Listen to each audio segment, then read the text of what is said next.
The night was a taut, silent string about to snap. Alana did not sleep. In her Lola's Bahai Kubo she prepared. She ground tawa leaves, a traditional fever remedy, into her medical mortar, while her other hand traced the words of an orazion, prayer, chant, for protection from the journal. Science and spirit, ground into a single paste. The silvery fern mark on her forehead pulsed with a cool, insistent light. It was a countdown clock etched on her skin. Her mother, Mirasol, worked beside her, forming little suman rice cakes and slicing fruits for the atang. Your Lola would be proud, Anak, she whispered, but her eyes were shadowed with fear. Not because you were doing magic, but because you were listening. Finally, you are listening. By 4 a.m., a fragile congregation gathered at the tree line, where the meadow met the dark wall of the old forest. It was not the whole town. Perhaps 30 souls, mothers and fathers holding listless, feverish children wrapped in blankets. A handful of elders led by Lolo Temyong, and Benjo's wife, supporting her once strong husband who shivered in the cool air. They laid their humble offerings on a spread banig, mat, fruits, suman, a bottle of tuba, coconut wine, fresh flowers. A quiet, desperate hope hung over them, mingled with the scent of calamansi and fear. In the distance, from the direction of the main road, came the unmistakable growl of heavy diesel engines. Mayor Delgado and the logging crew were early. Alana's heart hammered against her ribs. This is it.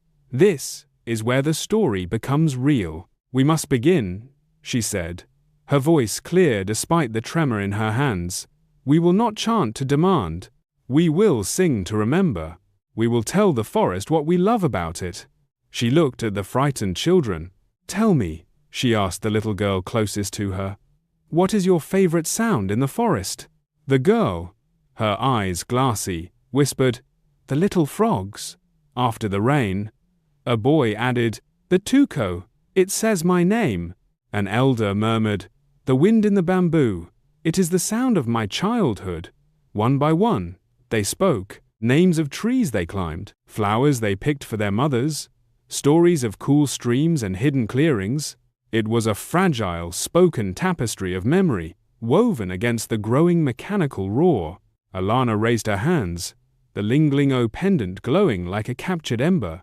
She began to sing, not the Engkantada's beautiful, lethal kundaman, but an old, simple planting song her Lola had taught her, a song of reciprocity, of putting something into the earth so it could give back. The elders joined, their voices cracked but strong. The parents hummed. The sound was small, so small against the engines. Then, the first chainsaw screamed to life in the distance. It was a violent, ripping sound. A collective gasp went through the group. The sick children whimpered. Alana felt it like a physical blow to her stomach. The mark on her forehead burned white hot. She swayed, the world tilting. The forest around them seemed to flinch. The air grew heavy, thick with a scent like ozone, and crushed leaves the scent of rage and imminent pain. It was beginning. The wound and the thread. Deep in the forest, at the Puno Nang Tipan, the first chainsaw bit into a lesser balit tree. The sound was an abomination. In the clearing at the forest's edge, Benjo, the tough tricycle driver, suddenly cried out. He arched his back, his eyes flying open, not with terror, but with a vision. He spoke, his voice not his own. It was layered, ancient, the voice of the grove. Benjo's voice, echoing, pain. The root feels the bite, the memory of shade, cut, the bird's nest, fallen. As he spoke, the little girl in her mother's arms gasped. Black capillaries, like ink spilled in water, spidered violently across her face. Her fever spiked. She was feeling the tree's death. Alana rushed to her. This was the crisis. The pact was unraveling in real time, and the sympathetic connection was killing the children. Her medical mind raced. Treat the symptom to buy time for the cure. The poultice, now, she instructed the mothers. They applied the green tower paste to the children's temples and wrists, a herbal antipyretic, a physical anchor. The girl's shuddering eased, slightly. The science was holding the line, barely. But it wasn't enough. The chainsaw screamed again. Closer now. Another tree. Lolo Temyong groaned, clutching his chest. I see it. The old path to the spring. They are covering it with machinery. The forest's memories were flooding into them. A traumatic backflow. They were experiencing the land's biography as it was being erased. Alana knew then that offerings and songs were not the surgery. They were the anesthetic. The real surgery was more direct, more dangerous. The journal had a final, guarded entry. To mend a broken covenant, a thread of spirit must be woven into the wound. The heart of the healer must touch the heart of the hurt. But beware, for you may feel all that the land feels. It was a metaphor, but in this moment, where myth had become physiology, Alana understood it literally. She had to go into the connection. She had to place her own consciousness, her own memory, as a buffer between the forest's agony and the children's souls.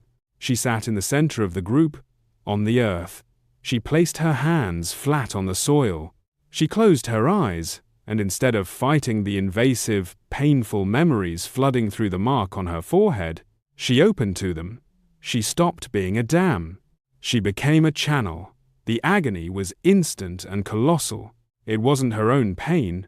It was the silent scream of 1,000 trees, the shock of severed mycelial networks, the confusion of displaced animals. It was a vast, green suffering. She cried out, tears streaming down her face, but she held on. And into that torrent of pain, she began to deliberately feed her own memories. Not just the forest memories from today, but all of them. The taste of a ripe mango picked from her Lola's yard, the smell of pears, smoke from a village hearth, the sound of her Lola's laughter, the feeling of cool mud between her toes as a child, the love for her mother, the dedication in her doctor's heart.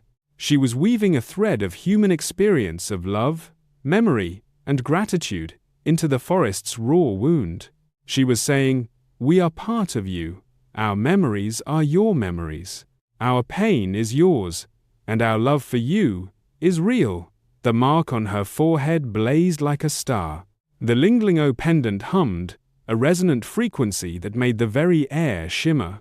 The people around her watched, awestruck, as a soft, golden light seemed to emanate from Alana and seep into the ground, flowing like liquid honey towards the dark forest, the silent symphony. At the Puno Nung Tipan, Mayor Delgado stood, smug, as the foreman revved the chainsaw for the first cut into the ancient, massive trunk. The chainsaw blade touched the bark, and it died. Not with a sputter, but with a silent, sudden cessation, as if the very concept of noise had been swallowed. All machinery, the bulldozers, the trucks, their engines were dead. An impossible silence fell, heavy and profound. From the meadow, the golden light reached the great tree. The raw gash in its bark, the surveyor's mark, began to glow with the same light, and then it began to knit. New bark, smooth and young, formed over the wound at an impossible speed. Mayor Delgado stumbled back. "What trick is this?" But the foreman was pointing, his face pale with terror. From every tree, every vine, every leaf, a soft phosphorescent light was awakening. Millions of fireflies, perhaps, or something else entirely, the very spirit of the forest, made visible. They pulsed in a gentle rhythmic wave, a silent visual symphony flowing from the meadow toward the heart of the woods. It was beautiful. It was undeniable. Back at the meadow, Alana was the conduit. The pain had subsided, replaced by a profound, thrumming connection. She could feel the forest's pulse as her own. She could feel the Engkantada's presence, no longer grieving, but watching, waiting. With a final effort, Alana sent one clear, deliberate thought, not as a plea, but as a statement of the new truth she had woven. The covenant is remembered. The speakers are here. The cutting stops. the healing begins. A wind swept through the forest, not an angry gust, but a deep, sighing breath of relief. It flowed out into the meadow, smelling only of clean earth and wildflowers. It touched the faces of the sick children. One by one, their fevers broke. The dark capillaries faded like mist in sunlight. The little girl who loved frog sounds opened her clear, bright eyes and smiled at her mother. Benjo took a deep, steadying breath, his own strength returning to his limbs. The sickness was lifting. Epilogue. The new law. Mayor Delgado and his crew fled the silent, glowing forest, their machinery abandoned. The story of what happened, the dying machines, the healing light, the children's recovery spread through San Isidro like a new gospel. The logging contract was torn up by a terrified town council the next day. Alana slept for 14 hours. When she awoke, the mark on her forehead was gone, leaving only smooth skin. The Linglingo pendant was warm and silent. A week later, she walked back to the Puno Nung Tipan. This time, there was no fear. The air was simply clean and alive.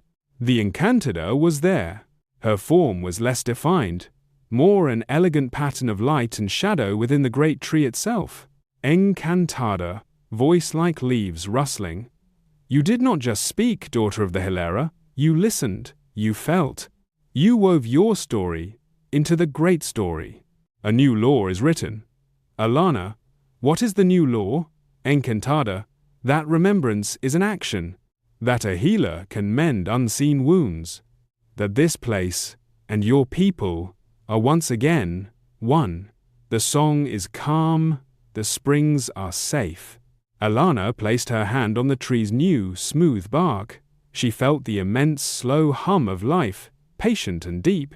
She was not its master, nor its servant. She was its kin. She returned to Manila, but not the same person.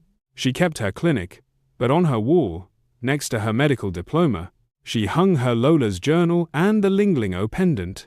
She became a consultant on unique cultural psychological pathologies, bridging hospitals and traditional healers. And once a month, she takes the bus back to San Isidro. She checks on the children, now healthy and playing. She walks the new protected forest trail with her mother.